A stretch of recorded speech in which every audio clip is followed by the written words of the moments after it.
बैंगलोर एक ऐसा सिटी जिसे सिलिकॉन वैली ऑफ इंडिया भी कहा जाता है। इसके साथ साथ ये इंडिया स्टार्टअप हब है as well as IT capital भी है, जिसका मतलब यहाँ पे सबसे ज़्यादा स्टार्टअप भी होते हैं और उसके साथ साथ सबसे ज़्यादा प्राइवेट जॉब भी अवेलेबल है, क्योंकि बहुत सारी बड़ी बड़ी company Google, Wipro, TCS, Microsoft जैसी कंपनी का मेन ऑफिस बैंगलोर में स्टैब्लिश्ड है। सो इससे पता चलता है कि बैंगलोर का एजुकेशनल सेक्टर बहुत अच्छा है। सो आज के इस वीडियो में हम लोग जानेंगे top 5 private engineering college in Bangalore. So number 1 college RV college of engineering. ये कॉलेज 1963 में स्टैब्लिश हुआ है, मतलब 50 साल पुराना कॉलेज है। ये बैंगलोर का one of the best engineering college है। इसका कैंपस लगभग 16 से 17 एकड़ में फैला हुआ है। मतलब स्पोर्ट्स फैसिलिटी, इंफ्रास्ट्रक्चर ये प्रोवाइड अच्छा करता है, बट उतना अच्छा भी नहीं as compare to government college, क्योंकि इसका कैंपस लिमिटेड एरिया में है, 16 से 17 एकड़। अगर एनआईआरएफ रैंकिंग की बात करें तो 97 है इसकी, बट आप एनआईआरएफ रैंकिंग को साइड ही रखिए। Mode of admission in this college 3 तरीके से लिया जाता है: KCET exam, COMEDK exam and last direct admission through management quota. अगर आपको बैंगलोर के किसी भी कॉलेज में डायरेक्ट एडमिशन चाहिए हो, या बहुत सारे अच्छे अच्छे कॉलेज जैसे वीआईटी, मणिपाल कॉलेजेस के फॉर्म एग्जाम के रिगार्डिंग कुछ काउंसलिंग चाहिए हो, तो आप माइंडक्रिट कंसल्टेंसी से कॉन्टैक्ट कर सकते हैं।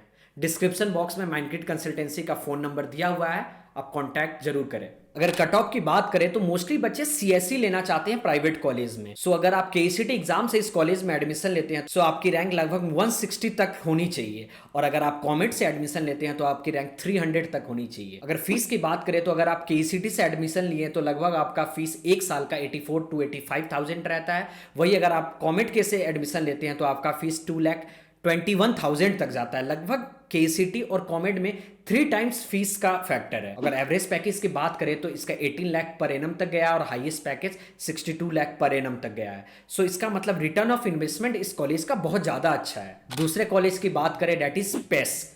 ये कॉलेज कुछ साल पहले बहुत ज़्यादा चर्चे में था, क्योंकि इस कॉलेज से हाईएस्ट प्लेसमेंट लगभग करोड़ों में गया था। इस कॉलेज की अगर इस्टेब्लिशमेंट की बात करें तो ये 1972 में इस्टेब्लिश हुआ है। ये कॉलेज लगभग 50 एकड़ में फैला हुआ है, मतलब इंफ्रास्ट्रक्चर और स्पोर्ट्स फैसिलिटी बहुत ज़्यादा अच्छा है यहाँ पर। अगर एनआईआरएफ रैंकिंग देखें इस कॉलेज का तो लगभग 100 है। मोड ऑफ एडमिशन इस कॉलेज में देखें तो इसमें थोड़ा चेंजेस है। एक तो आप केईसीटी से इसमें एडमिशन ले सकते हैं, दूसरा ये खुद का अपना एग्जाम कंडक्ट कराता है, दैट इज पेस सेट, और तीसरा जेई मेन से भी आप इस कॉलेज में एडमिशन ले सकते हैं। अगर फीस की बात करें तो अगर आप केईसीटी से एडमिशन लिए हैं इस कॉलेज में तो आपका फीस वही 85,000 तक एक साल का रहेगा। बट अगर आप पेस सेट या जेई मेन से एडमिशन इस कॉलेज में लेते हैं तो आपका फीस 4 to 5 लाख तक वेरी करता है। अगर आपकी ब्रांच सीएससी है तो 4.5 लाख, अगर मैकेनिकल इलेक्ट्रिकल है तो आपकी यही 3.5 लाख तक रहता है। एवरेज पैकेज की बात करें तो 16 लाख पर एनम तक है, और हाईएस्ट पैकेज पिछले साल यहाँ से 65 लाख पर एनम तक गया है। मतलब ये कॉलेज भी रिटर्न ऑफ इन्वेस्टमेंट बहुत अच्छा देता है। और तीसरे कॉलेज की बात करें, that is MSRIT,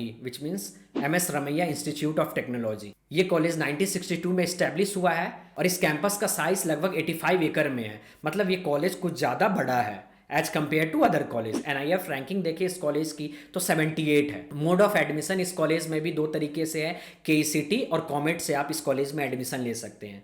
cut off की बात करें तो अगर आप केईसीटी से इस कॉलेज में एडमिशन लेते हैं तो आपकी रैंक लगभग 850 तक होनी चाहिए, और अगर आप कॉमेट से एडमिशन इस कॉलेज में लेते हैं तो लगभग 950 तक रैंक आपकी होनी चाहिए। फीस की बात करें तो केईसीटी से अगर आप एडमिशन लिए हैं तो आपकी फीस 84 to 85,000 तक ही रहती है, बट वही अगर आप कॉमेट से एडमिशन लिए हैं तो आपकी फीस 2,20,000 to 2,30,000 तक वेरी करती है। पैकेज की बात करें तो इसका average package 9 lakh per annum तक गया है। इसकी एवरेज पैकेज इतनी कम इसलिए है क्योंकि इसमें बहुत सारे नीचे इसके ब्रांचेस एडेड हैं, और हाईएस्ट पैकेज देखें तो इसमें 50 लाख पर एनम तक गया है। चौथे कॉलेज की बात करें, that is BMS college of engineering. ये कॉलेज 1946 में स्टैब्लिश हुआ है, मतलब ये बहुत ज्यादा पुराना कॉलेज है। इवन आजादी से 1 साल पहले ये स्टैब्लिश हो गया था। अगर इसका कैंपस साइज देखें तो 11 एकड़ में फैला हुआ है। मतलब अदर कॉलेज से कंपेयर करें तो इस कॉलेज की साइज थोड़ा कम है। एनआईआरएफ रैंकिंग की बात करें तो 98 है। मोड ऑफ एडमिशन इस कॉलेज में भी 2 तरीके से लिया जाता है, केईसीटी एंड कॉमेट। कट ऑफ की बात करें तो मोस्टली बच्चे सीएससी लेना चाहते हैं, तो अगर आप केईसीटी एग्जाम से इस कॉलेज में एडमिशन लेना चाहते हैं तो आपकी रैंक 850 तक होनी चाहिए, और अगर आप कॉमेट एग्जाम दे रहे हैं तो आपकी रैंक लगभग 900 तक होनी चाहिए, तब आपको इस कॉलेज में आसानी से सीएससी मिल जाएगा। फीस स्ट्रक्चर की बात करें तो थ्रू केईसीटी इस कॉलेज में भी फीस लगभग 84 to 85,000 जाता है, और कॉमेट के से अगर आप एडमिशन लेते हैं तो इस कॉलेज की फीस लगभग 2,22,000 तक जाता है। एवरेज पैकेज की बात करें तो 9 लाख पर एनम तक जाता है और हाईएस्ट पैकेज पिछले साल इसका 47 लाख तक गया है। And fifth college Dayanand Sagar college of engineering. ये कॉलेज स्टैब्लिश 1979 में हुआ है। ये भी लगभग पुराना कॉलेज है।